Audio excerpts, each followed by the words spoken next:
प्रिय विद्यार्थियों नमस्कार। आपका हमारे Guru Shikhar study hub YouTube channel पर हार्दिक स्वागत है। जिन विद्यार्थियों ने हमारे इस चैनल को अभी तक सब्सक्राइब नहीं किया है वो तुरंत ही सब्सक्राइब कर दें और बेल आइकन बटन पर भी क्लिक करें ताकि नए आने वाले वीडियोज आपको मिलते रहें। और आप जितने भी स्टूडेंट्स हो, आपके साथ जितने भी और व्हाट्सएप नंबर पे ऐड हैं, उन सभी स्टूडेंट्स को आप ये वीडियो शेयर करें और उन्हें बोलें कि आप इन्हें सब्सक्राइब भी करें ताकि हमारे सब्सक्राइब 1000 के अप्रोक्सीमेटली हो जाएंगे। उसके बाद हम आपकी ऑनलाइन क्लासेज स्टार्ट कर देंगे। तो हम ऑर्गेनिक केमिस्ट्री के अंदर IUPAC नोमेनक्लेचर की बात कर रहे थे। IUPAC नोमेनक्लेचर में हमने हाइड्रोकार्बन्स का नोमेनक्लेचर पढ़ लिया था। तो आज हमारी हेडिंग रहेगी functional group containing organic compounds का नोमेनक्लेचर हम पढ़ेंगे। तो हेडिंग लगाइए IUPAC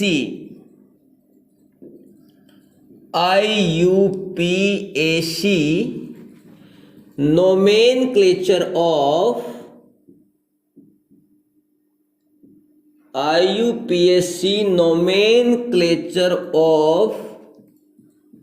functional group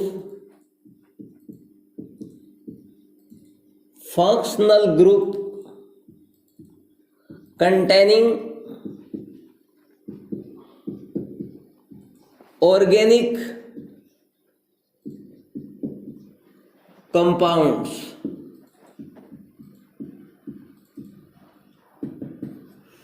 यानी क्रियात्मक समूह युक्त यौगिकों का IUPAC नामकरण की हम बात करेंगे। पहला क्वेश्चन तो ये बनता है कि आपका जो क्रियात्मक समूह होता है, कौन सा समूह है जी? क्रियात्मक समूह है, यानी जिसको हम बोलते हैं फंक्शनल ग्रुप।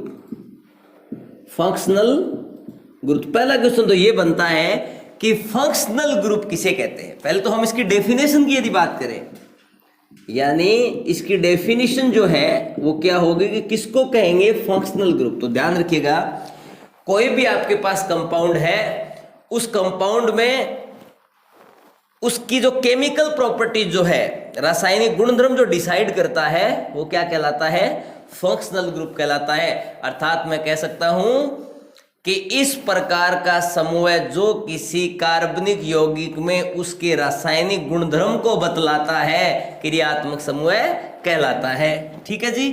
तो इसकी तो डेफिनेशन हो गई। अब आपके जो फंक्शनल ग्रुप जो होते हैं उनके अंदर हम फर्स्ट फंक्शनल ग्रुप, या हम ऐसे भी बोल सकते हैं इस हेडिंग को IUPAC nomenclature of organic compounds या functional group containing organic compounds. ठीक है जी। तो अब देखिएगा, functional group containing organic compounds में अपनी जो फर्स्ट हेडिंग रहेगी वो रहेगी कार्बोक्सिलिक अम्ल। पहले हम किसके IUPAC नामकरण की बात करेंगे? कार्बोक्सिलिक अम्ल, यानी कार्बोक्सिलिक एसिड, इसकी बात करेंगे। तो पहली कंडीशन तो ये कि आपको कैसे पता चलेगा कि हमारे पास जो भी कोई ऑर्गेनिक कंपाउंड्स है उसमें फंक्शनल ग्रुप कार्बोक्सिलिक एसिड है। तो इसके लिए आपको इस टाइप का कोई ग्रुप लगा हुआ नजर आएगा तो आप समझ जाना, या तो इस टाइप का नजर आएगा या फिर डायरेक्ट वैसे भी जोड़ के दे सकता है COOH। तो आप समझ जाइएगा कि आपके पास फंक्शनल ग्रुप है वो कौन सा है? कार्बोक्सिलिक एसिड है। ठीक है जी।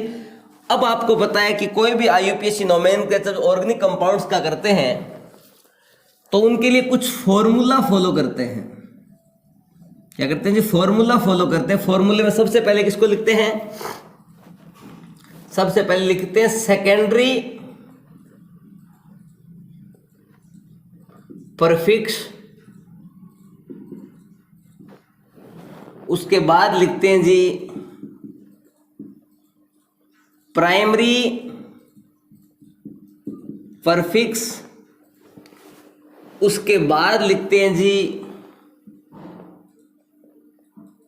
वर्ड रूट, इस वर्ड रूट के बाद लिखते हैं प्राइमरी परफिक्स, इसके बाद लिखते हैं सेकेंडरी प्राइमरी सफिक्स, और इसके बाद लिखते हैं सेकेंडरी सफिक्स। यानी आईयूपीएससी नोमेनक्लेचर के लिए सबसे पहले आप लिखते हो बच्चों द्वितीयक पूर्वलग्न, उसके बाद लिखते हैं प्राथमिक पूर्वलग्न, उसके बाद लिखते हैं मूल श्रृंखला, उसके बाद लिखते हैं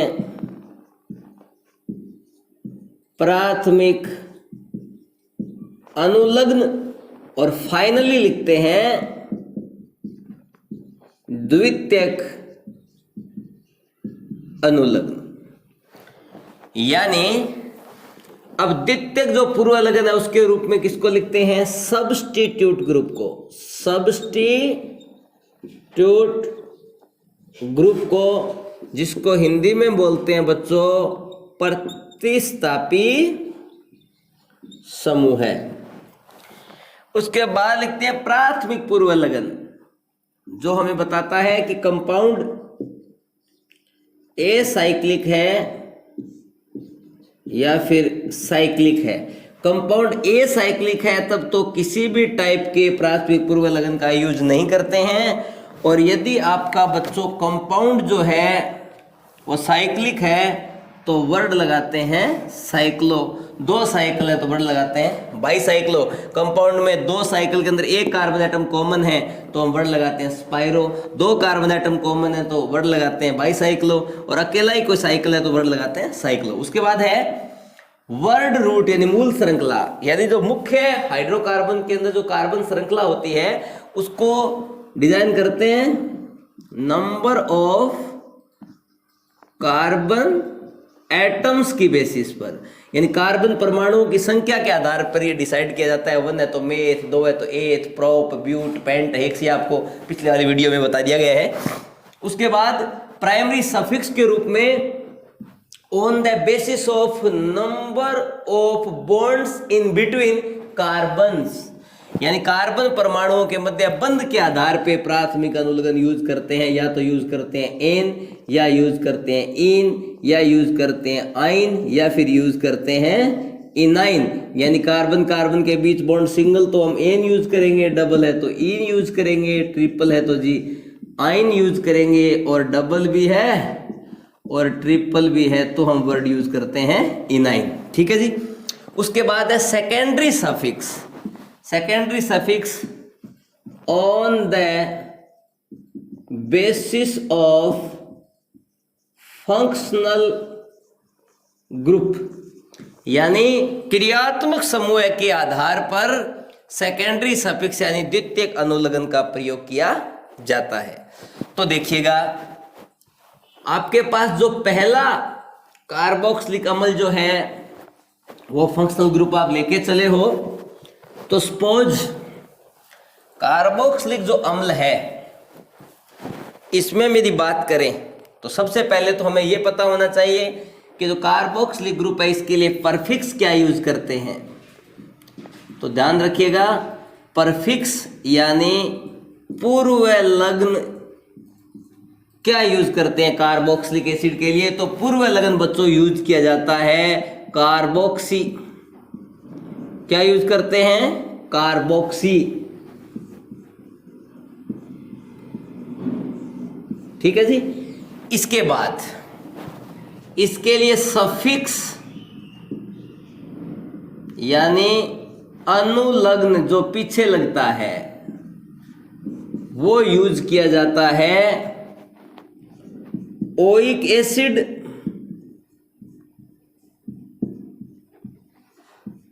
ओइक अम्ल। अब ओइक अम्ल भी यूज किया जाता है दूसरी बात इसके लिए यूज किया जाता है कार्बोक्सिलिक एसिड भी, इसके लिए ओइक एसिड भी यूज करते हैं और कार्बोक्सिलिक अम्ल भी यूज करते हैं। कब यूज करेंगे ओइक एसिड और कब यूज करेंगे कार्बोक्सिलिक एसिड? तो हम कह सकते हैं कि when carbon atoms included in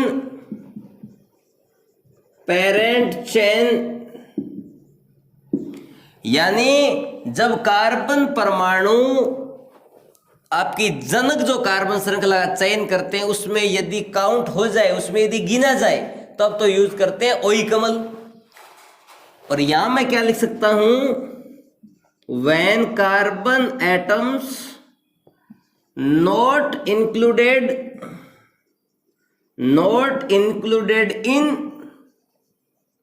parent chain, यानी कार्बन परमाणु जब मुख्य कार्बन श्रृंखला के अंदर यदि नहीं गिना जाए तब यूज करते हैं कार्बोक्सिलिक अम्ल। तो बच्चों आप इनको जरूर याद रखें कि कार्बोक्सिलिक अम्ल का जो पूर्व लगन होता है वो होता है कार्बोक्सी और अनुलग्न जो होता है वो होता है ओइक एसिड। तो ओइक अम्ल तो कब यूज करेंगे? जब क्रियात्मक समूह का कार्बन मुख्य कार्बन श्रृंखला में यदि गिना जाए उस केस में तो यूज करेंगे ओइक अम्ल वर्ड, और जब क्रियात्मक समूह का कार्बन मुख्य कार्बन श्रृंखला में नहीं गिना जाए तो हम वर्ड यूज करते हैं कार्बोक्सिलिक अम्ल।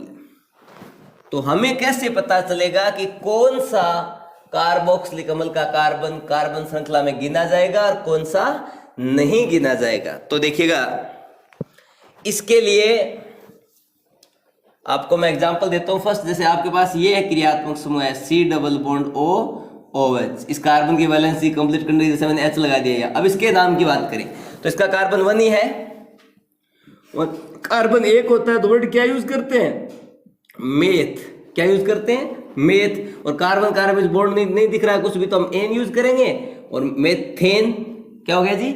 मेथेन। और उसके बाद लिखेंगे 1 ओइक एसिड। क्या लगाएंगे? Methane 1 oic acid. लेकिन इस नाम के अंदर थोड़ा सा आपको चेंज करना है। वो क्या ध्यान रखना है? मैं आपको एक मेरा गुरु मंत्र बता रहा हूं, आप एक साइड में हेडिंग लगा सकते हो गुरु मंत्र। और वो गुरु मंत्र क्या है? ई जो है ई आप जानेंगे ना, अल्फाबेटिकल ऑर्डर में जो ई आता है ई के बाद कभी भी आ जाए ए, कभी आ जाए आई, कभी आ जाए वाई, कभी आ जाए ओ, कभी आ जाए यू, या फिर खुद क्या आ जाए ई। तो ध्यान रखिएगा बच्चों, यदि ई के बाद ए आई वाई ओ यू ये वर्ड यदि आ जाते हैं, इस टाइप का कोई लेटर प्रेजेंट होता है, तो ध्यान रखिएगा ई को हम क्या कर देते हैं? हटा देते हैं। मैंने क्या बोला गुरु मंत्र में कि ई के बाद यदि ए आई वाई ओ यू और ई यदि आ जाए तो उस केस के अंदर ई को हटा दिया जाता है। तो बच्चों ध्यान से देखिएगा, अभी आपके सामने मैंने एक नाम लिखा है मेथेन 1 ओइक एसिड।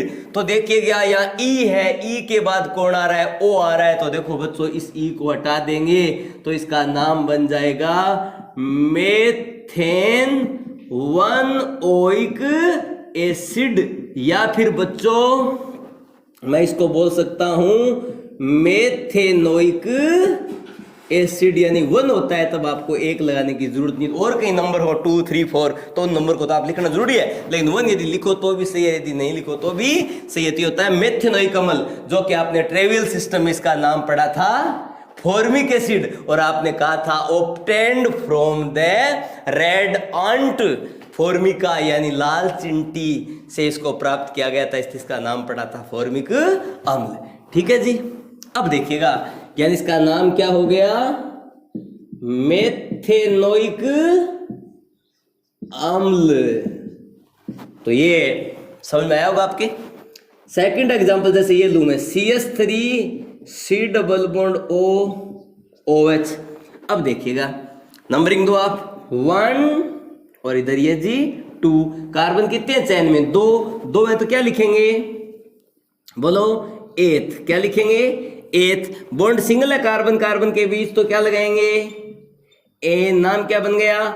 एथेन। और 1 पे कौन है? इसका कार्बन एटम इंक्लूड हुआ है कार्बन चैन में, तो क्या लगाएंगे? ओइक। तो नाम लिख दिया 1 ओइक एसिड, तो नाम हो गया बच्चों एथेन 1 ओइक एसिड। ठीक है जी। ऐसे सपोज तीसरा एग्जांपल ले हम, CH3 CH2 CH2 C double bond O OH। पहले एक कार्बन बढ़ा के ले लेते हैं ना, ये लो CH2। तो कार्बन कितने चैन में? 1 2 3। तो बोलिएगा 3 को क्या बोलेंगे? प्रोप। क्या बोलेंगे जी? प्रोप। बॉन्ड सिंगल है कार्बन कार्बन के बीच, तो एन। और 1 के लिए क्या लिखेंगे? 1 ओइक एसिड। लेकिन ध्यान रखें, ई के बाद ओ आ गया तो ई को हटा देंगे, और इधर भी ई के बाद ओ आ गया तो ई को हटा दे दिए, तो नाम हो गया एथेनोइक अम्ल। और ये आपका नाम हो गया प्रोपेनोइक अम्ल। तो इस टाइप से ओइक वर्ड तो कब यूज किया जाता है? जब क्रियात्मक समूह का कार्बन मुख्य कार्बन श्रृंखला में गिना जाए।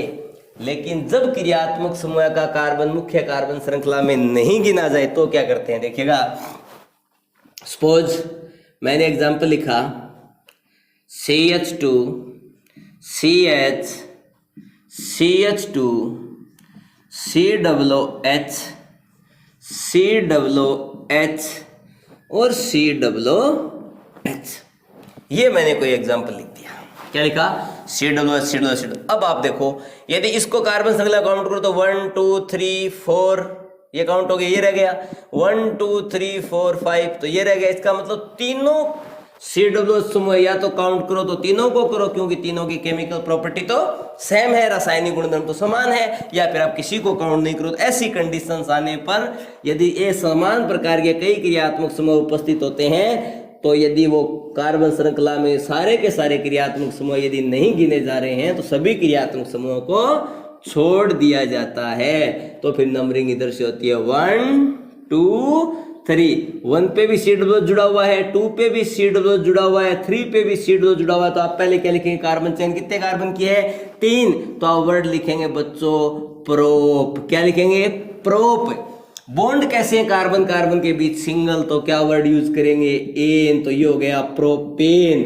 और 1 नंबर कार्बन पे भी COOH है, 2 नंबर कार्बन पे भी COOH है, 3 नंबर कार्बन पे भी COOH है। तो आप गौर से देखिएगा कि तीनों COOH है वो कार्बन श्रृंखला में नहीं गिनेंगे। और आपको मैंने कहा था when carbon atom not included in parent hydrocarbon chain, जब मुख्य हाइड्रोकार्बन श्रृंखला में क्रियात्मक समूह का कार्बन परमाणु नहीं गिना जाए, तो उस केस के अंदर उसके लिए वर्ड यूज करते हैं कार्बोक्सिलिक एसिड। लेकिन ये है कहां पे? इनकी पोजीशन बताओ।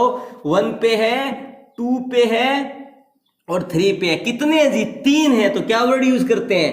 ट्राई। और फिर क्या है तीनों? Carboxylic acid. ये आपका हुआ ये एग्जाम्पल। एक चीज और बताता हूं बच्चों, ध्यान रखें, नंबर के बीच, नंबर और नंबर के बीच, संख्या और संख्या के बीच आप कोमा लगाएंगे। ध्यान रखना, क्या लगाएंगे जी? कोमा। और वर्ड एंड वर्ड, यानी शब्द और शब्द के बीच नो गैप। किसी भी टाइप का बच्चों गैप नहीं रखेंगे। और नंबर एंड वर्ड या फिर वर्ड एंड नंबर और वर्ड या वर्ड और नंबर हो, उनके बीच बच्चों हाइफन लगाते हैं। क्या लगाते हैं?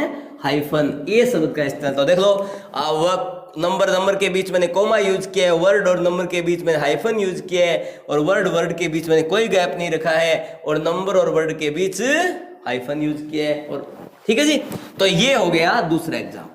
अब देखिएगा कुछ और एग्जाम्पल्स हम लेते हैं। तो देखो,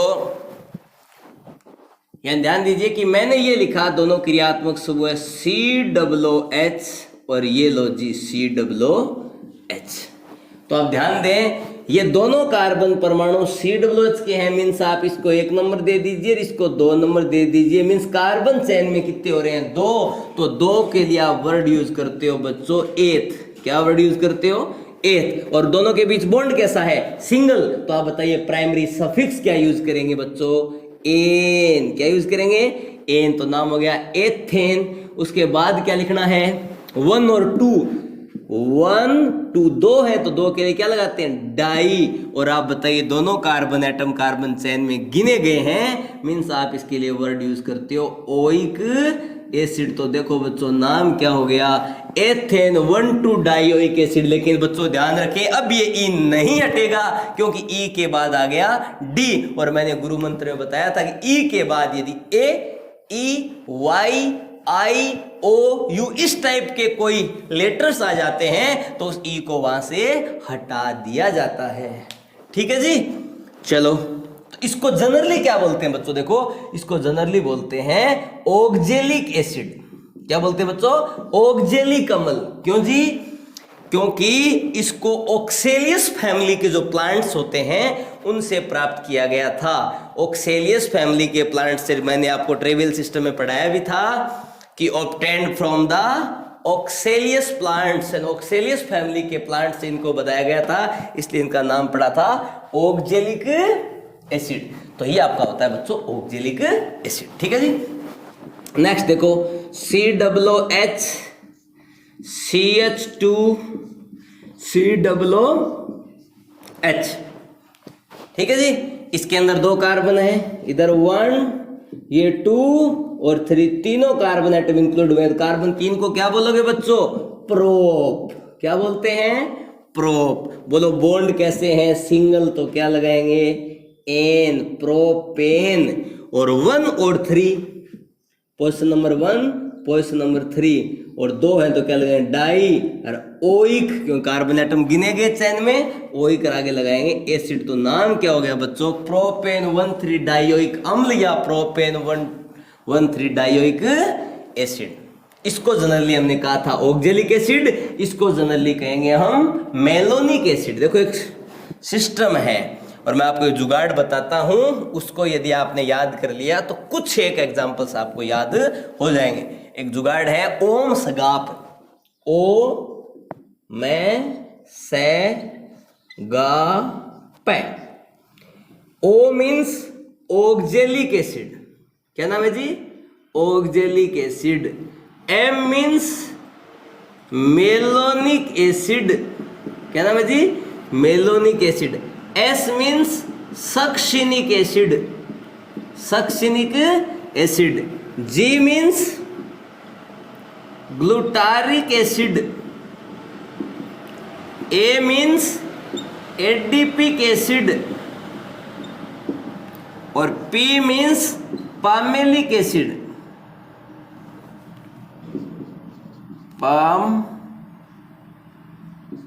पामेलिक एसिड। तो इनको याद रखना, सीधा जुगाड़ क्या है COOH यदि आपने डायरेक्ट ऐड कर दिए COOH और COOH तो ये तो बच्चों आपका हो गया ऑक्जेलिक एसिड। मेलोनिक एसिड में क्या करना है COOH के बीच में एक आपको CH2 लगाना है और आगे वही सेम COOH, तो ये आपका हो गया मेलोनिक एसिड। उसके बाद होता है बच्चों सक्सिनिक एसिड। COOH इसके बीच में आप 2 CH2 लगा दो, CH2 वही आगे सेम COOH, तो ये बच्चों आपका हो गया सक्सिनिक एसिड। उसके बाद ग्लूटारिक एसिड COOH और वही आपका CH2 और CH2 3 लगा के आगे COOH लगा दो, तो ये आपका हो गया ग्लूटारिक एसिड। ऐसी एडिपिक एसिड की बात करूं COOH और यहाँ CH2 और वो COOH, तो ये आपका हो गया एडिपिक एसिड। ऐसे आपका पामेलिक एसिड में क्या करोगे COOH कितने CH2 ऐड होंगे 5 CH2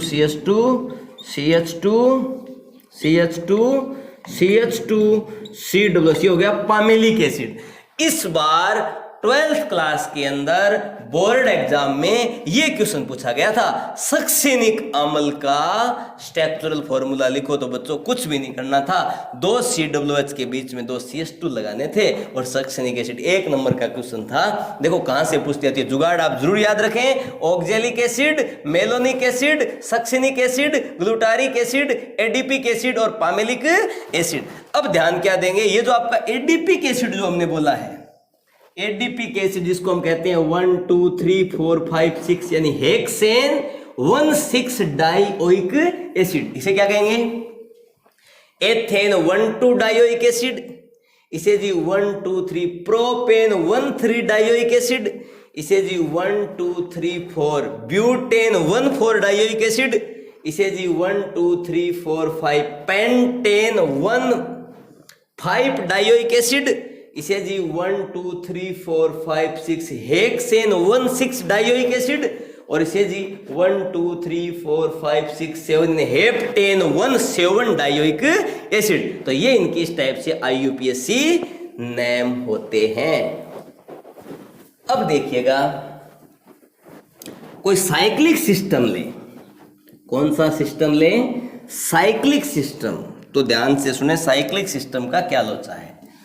जैसे मान लीजिए ये आपके पास है साइक्लोहेक्सेन, इसके ऊपर मैंने लगा दिया बच्चों COOH, तो ये साइक्लोहेक्सेन है, तो ये तो हमें लिखना है 1 2 3 4 5 6, तो 6 पहले क्या लगाएंगे साइक्लो, उसके बाद क्या लिखेंगे हेक्स, बॉन्ड सिंगल है तो एन, साइक्लोहेक्सेन, और 1, और ये कार्बन एटम कार्बन चेन में इंक्लूड नहीं हुआ तो क्या कहेंगे साइक्लोहेक्सेन 1 कार्बोक्सिलिक एसिड, क्या लिखेंगे 1 कार्बोक्सिलिक एसिड।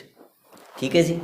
ऐसे ही देखिए ये आपके पास एक साइक्लिक सिस्टम है और यहां मैं ये लिख दूं CH2COOH, तो देखिएगा नंबरिंग इसको नहीं जाएगी, नंबरिंग जाएगी इसको, क्योंकि बाहर वाली चेन 2 कार्बन की, लेकिन ये 6 कार्बन की भले ही हो, तो हमें नंबरिंग इसको देनी पड़ेगी। क्यों? क्योंकि इसके अंदर फंक्शनल ग्रुप लगा हुआ है। तो आप कहेंगे 1 और ये लो जी 2, तो 2 पे कौन है साइक्लोहेक्सिल, तो मैं कहूंगा 2 साइक्लोहेक्सिल। कार्बन कितने हैं 2 means 8 bond single means N, और 1 ओइक एसिड। तो देखो बच्चों नाम हो गया 2 साइक्लोहेक्सिल एथेन 1 ओइक एसिड, ई के बाद ओ आ गया तो ई को यहां से हटा देंगे। तो इस टाइप से ये सिस्टम हो जाता है। इसी टाइप से यदि मैं बात करूं कि अपना कोई सिस्टम न तो साइक्लो है न कोई लीनियर है, हमारे पास कोई जो सिस्टम है वो है जी बाईसाइक्लो। तो देखो बाईसाइक्लो में फॉर एग्जांपल मैंने ये ले लिया, ये लिया, ये 2 कार्बन एटम कॉमन है, बाईसाइक्लो है। इस साइड में मैंने यहां लगाया COOH, ठीक है जी। यहां मैंने ऐड कर दिया CH2COOH। ये कोई मेरा एग्जांपल है। तो नंबरिंग आपको पता है कि जो बाईसाइक्लो कंपाउंड्स होते हैं उसमें पहले नंबरिंग करते हैं सबसे लॉन्गर पाथ से। तो 1 2 3 पे आ रहा है, इधर से 1 2 3 पे आ रहा है, ये तो इधर कार्बन एटम 2 ही है, इसके अंदर कार्बन एटम 3 आ रहे हैं। तो नंबरिंग इधर से करूं तो भी ये 3 पे आ रहा है, इधर से करूं तो भी ये 3 पे आ रहा है, इधर से करूं ताकि सब्स्टिट्यूट जुड़ा हुआ है ना, तो हम कहेंगे 1 2 3 4 5 6 और 7। ठीक है जी। पहले हम सब्स्टिट्यूट को लिखते हैं, यानी सब्स्टिट्यूट को लिखते हैं, सब्स्टिट्यूट के सब्स्टिट्यूट को तो सबसे पहले लिखते हैं। तो ये आपका COOH है, तो ये देखो आपका परफिक्स के रूप में होगा, परफिक्स के रूप में इसके लिए वर्ड यूज करते हैं कार्बोक्सी। तो हम क्या लिखेंगे 2, और ये जो कार्बन चेन है एक ही कार्बन के ना 2, फिर हम लिखेंगे 1, ये लो 1। COOH के लिए क्या वर्ड लगाएंगे कार्बोक्सी, और ये कार्बोक्सी किस पे जुड़ा हुआ है? यदि ये नहीं होता तो इस जगह ये CH3 होता, क्योंकि कार्बन की वैलेंसी 4 तो होती है, एक इधर है, 2 इस हाइड्रोजन कंप्लीट कर रखी है। इसका मतलब इसकी एक H को हटाकर कोई ग्रुप लगाए उसका नाम पहले आ जाएगा। और ये पहले क्या था? CH3 मेथिल था, मीन्स ये मेथिल का डेरिवेटिव बना है ना अभी। तो देखिएगा 2,1 कार्बोक्सी, और ये आपका बच्चों हो गया यहाँ मेथिल, तो नाम हो गया 2,1 कार्बोक्सी मेथिल। फिर आपका वही सिस्टम बाई साइक्लो। अब सबसे बड़े रास्ते में कितने कार्बन है? 1 2 3, तो यहाँ लिखा 3। छोटे रास्ते में 1 2, तो यहाँ लिखा जी 2। और इस कार्बन से इस कार्बन के पास आने में कितने कार्बन आ रहे हैं? 0, तो 3 2 0। टोटल कार्बन एटम 7 है, मीन्स मैं कहूँगा हेप्ट, और बॉन्ड सिंगल है तो मैं कहूँगा एन। और इस कार्बन, ये जो कार्बन है वो चैन में काउंट नहीं हुआ, मीन्स इसके लिए वर्ड यूज करेंगे कार्बोक्सिलिक एसिड। तो 3 कार्बोक्सिलिक एसिड। तो इसमें सारी चीजें ही आ गई। कौन कौन सी आ गई? आपके 2,1 carboxy methyl bicyclo 3,2,0 heptane 3 carboxylic acid. चलो जी नेक्स्ट एग्जांपल कोई लें, वो मान लीजिए हम एग्जांपल ले लें बाईसाइक्लो का। बाईसाइक्लो वाले लिया, खैर स्पायरो का ले लें। तो ये मान लीजिए आपके पास कोई कंपाउंड है, और ये कंपाउंड आपके पास बच्चों बाईसाइक्लो है। सपोज मैं यहां पे एक डबल बॉन्ड ऐड कर दूं, ठीक है जी।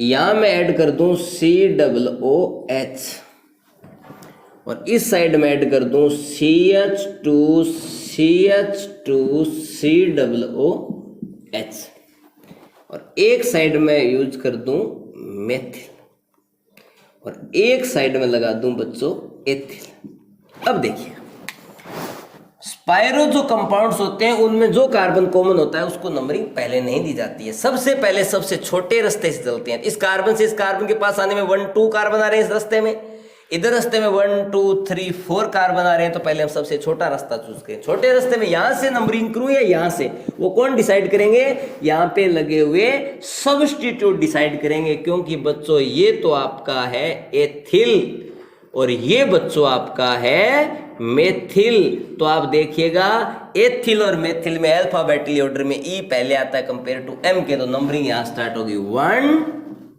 2 3। अब किधर जाना? 4 5, इसको 6 नंबर मिल रहा है, और 4 और 5 यानी इधर 5 नंबर तो COOH को मिल रहा है, और इधर से डबल बॉन्ड को लोवेस्ट नंबर मिल रहे हैं। तो हम नंबरिंग उधर से करेंगे जिधर से फंक्शनल ग्रुप को लोवेस्ट नंबर मिले।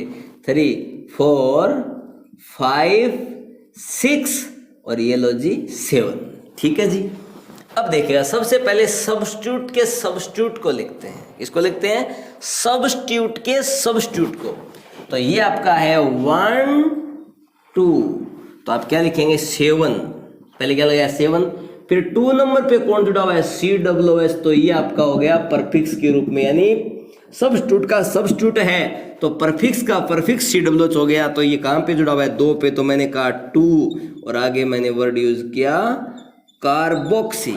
क्या वर्ड यूज किया? कार्बोक्सी। तो 7 2 कार्बोक्सी, और ये CH2CH3 कोई टाइम में ये क्या था? CH2CH3 मीन्स ये एथिल ग्रुप था, और एथिल के एक H को रिप्लेस करने के बाद यहाँ पे COOH लगाया गया है, मीन्स ये एथिल का व्युत्पन्न है यानी डेरिवेटिव है। तो देखिएगा इसका नाम 7 2 कार्बोक्सी, ये 1 2 यानी एथिल ग्रुप है, तो ये मैंने लगा दिया जी बच्चों एथिल, ठीक है जी। उसके बाद सब्स्टिट्यूट ये लिखा जाएगा, तो कहां पे? 1 पे, फिर लिखेंगे 1 एथिल। उसके बाद 2 पे कौन लगा हुआ है जी? मेथिल। उसके बाद देखिएगा आपके पास 7 2 कार्बोक्सी एथिल, 1 एथिल 2 मेथिल। उसके बाद देखें आपके सिस्टम में टोटल कार्बन कितने हैं? 7, तो मैं कहूंगा हेप्ट। क्या कहूंगा जी? हेप्ट। बॉन्ड आपका 6 पे डबल बॉन्ड है, तो हेप्ट 6 इन, और आपका 5 पहले वो तो लिखना था ना अपने को, 7 2 कार्बोक्सी एथिल, 1 एथिल 2 मेथिल। ये लास्ट में लिखेंगे, उससे पहले एक वर्ड और लगाना है ना, स्पायरो। क्या लिखना है जी? स्पाइरो, और छोटे रास्ते में कितने कार्बन है? 2, और बड़े वाले रास्ते में कितने हैं? 1 2 3 और 4, तो 2 4। फिर देखिएगा आपके हेप्ट है ना, तो हेप्ट और 6 पे आपका डबल बॉन्ड है, तो लिखेंगे 6 इन, और आप देखिएगा 5 पे क्या आ जाएगा? कार्बोक्सिलिक एसिड, क्योंकि कार्बन एटम है वो मेन कार्बन चेन में इंक्लूड नहीं हुआ है। तो नाम हो गया बच्चों 7 carboxy ethyl 1 ethyl 2 methyl spiro 2 4 hept 6 इन 5 कार्बोक्सिलिक एसिड। इस टाइप से आप इनके नोमेनक्लेचर कर सकते हैं। एक एग्जांपल अपन और लेते हैं, इससे यदि आपको कोई भी डाउट यदि है तो आपका डाउट क्लियर हो जाएगा। जैसे फॉर एग्जांपल मेरे पास ये कोई सिस्टम है, इसको पूरी दुनिया जानती है। कोल तार से सबसे पहले सेपरेट करने वाले साइंटिस्ट थे आपके अपने माइकल फेराडे। माइकल फेराडे ने बेंजीन को सबसे पहले कोल तार से सेपरेट किया था। तो देखिएगा मैं इसके ऊपर एक ग्रुप लगा दूं C डबल बॉन्ड OH, ठीक है। तो बेंजीन पे COOH लगा है। तो बच्चों एक चीज बताता हूं, आप हमेशा ध्यान रखें कि ये आपका जो होता है ना, ये ग्रुप याद रखना हमेशा ही, ये जो ग्रुप होता है यहाँ पे CH2 कोई एक वैलेंसी वैकेंट होती है, इसको बच्चों बोलते हैं बेंजिल। क्या बोलते हैं जी? बेंजिल बोलते हैं। और मान लीजिए इस बेंजीन रिंग के ऊपर लगा हुआ जो कार्बन एटम है, उस कार्बन एटम के ऊपर यदि 2 वैलेंसी कोई वैकेंट पड़ी हो तो उसको बच्चों बोलते हैं बेंजल। क्या बोलते हैं जी? बेंजल। और यदि आपके पास ये स्ट्रक्चर है, इस स्ट्रक्चर में कार्बन एटम की तीनों वैलेंसी ही वैकेंट है, उस केस के अंदर हम इसको बच्चों बोलते हैं बेंजो। क्या बोलते हैं जी? बेंजो। तो याद रखें benzyl, benzal, benzo. Benzene ring पे CH2 ग्रुप ऐड है, एक वैलेंसी वैकेंट है तो बेंजिल। बेंजीन रिंग पे CH ग्रुप ऐड है, 2 वैलेंसी वैकेंट है तो बेंजल। और बेंजीन रिंग पे यदि तीनों ही वैलेंसी वैकेंट है तो उसको बच्चों बोलते हैं बेंजो। तो देखिएगा इधर आप देखो कार्बन जो है उसके ऊपर किसी साइड में डायरेक्ट कोई हाइड्रोजन नहीं है, मींस इस टाइप का है। 2 वैलेंसी को तो कंप्लीट कर रखा है ऑक्सीजन ने, और 1 वैलेंसी को कंप्लीट कर रखा है हाइड्रोक्सिल ग्रुप ने। तो ये तो कंफर्म हो गया कि बेंजो है। ये तो कंफर्म हो गया बच्चों कि ये क्या है? बेंजो है। ठीक है जी। और COOH ग्रुप होता है, उसके लिए क्या वर्ड यूज करते हैं? ओइक। तो नाम हो गया बेंजोइक, बेंजोइक एसिड। क्योंकि आप ऐसे लिखते ना, देखो देखो आपकी मैं सारी बात बताता हूं, ये आपका बेंजो है और इधर आपका क्या लग जाता? ओइक एसिड लग जाता। लेकिन आपको अभी एक चीज बताई थी कि यदि E के बाद AEIYOU आ जाए तो E को हटा देते हैं, यहाँ OO 2 सेम आ गए तो इस O को भी हटा देंगे, तो आपका नाम बन के रह जाएगा बेंजोइक एसिड। तो ये होता है बच्चों आपका बेंजोइक एसिड। इस बेंजोइक एसिड पे कोई फंक्शनल ग्रुप लगा के हम इसका नोमेनक्लेचर भी देख लेते हैं। तो देखिएगा ये लास्ट एग्जांपल है, ये आपकी बेंजीन रिंग, इस बेंजीन रिंग पे आपने लगा दिया बच्चों COOH, एक बार आपने लगा दिया CH2C डबल बॉन्ड OH, ये सिस्टम है। तो ये तो कंफर्म आपको पता चल गया कि ये तो कौन है? Benzoic acid. लेकिन ये 1 2 पोजीशन है, तो क्या लिखेंगे? 2 पे मेथिल, मेथिल कार्बोक्सी, तो क्या लिखेंगे? 2, उसके बाद 1 कार्बोक्सी मेथिल, और आपका वही आगे बेंजोइक एसिड। तो ये आपका पहला फंक्शनल ग्रुप था कार्बोक्सिलिक एसिड। शायद आपको ये अच्छे से समझ में आया होगा, मैंने खूब सारे एग्जांपल्स लेके बता दिया। तो इसके लिए आप याद रखेंगे परफिक्स पूर्व लगन यूज करते हैं बच्चों कार्बोक्सी, और अनुलगन यूज करते हैं ओइक एसिड, और अनुलगन यूज करते हैं कार्बोक्सिलिक एसिड। ओइक एसिड कब यूज करते हैं? When carbon atom included in parent hydrocarbon chain, यानी आपका कार्बन परमाणु जब मुख्य कार्बन श्रृंखला में गिना जाए तब तो वर्ड यूज करते हैं ओइक एसिड। और when carbon atom not included in parent hydrocarbon chain, उस केस में हम यूज करते हैं वर्ड कार्बोक्सिलिक एसिड। तो ये आपके कार्बोक्सिलिक एसिड और उनके डेरिवेटिव्स के IUPAC नाम हुए। नेक्स्ट जो आपका वीडियो आएगा उसमें हम नेक्स्ट फंक्शनल ग्रुप के IUPAC नोमेनक्लेचर की बात करेंगे। इनको आप अच्छे से समझ लें ताकि आपको किसी भी कंपाउंड्स के IUPAC नाम लिखने में कोई दिक्कत न हो। और फिर से आपको मैं बता रहा हूं, हमारे इस गुरु Sikar study hub YouTube channel को सब्सक्राइब करें, ज्यादा से ज्यादा लाइक करें और शेयर करें और बेल आइकन बटन पे क्लिक करें ताकि आपको आने वाले नए वीडियोस मिलते रहें। और आपको किसी भी टॉपिक में कहीं भी कोई दिक्कत हो तो आप कमेंट बॉक्स में अपना क्वेश्चन पूछ सकते हो। Thank you.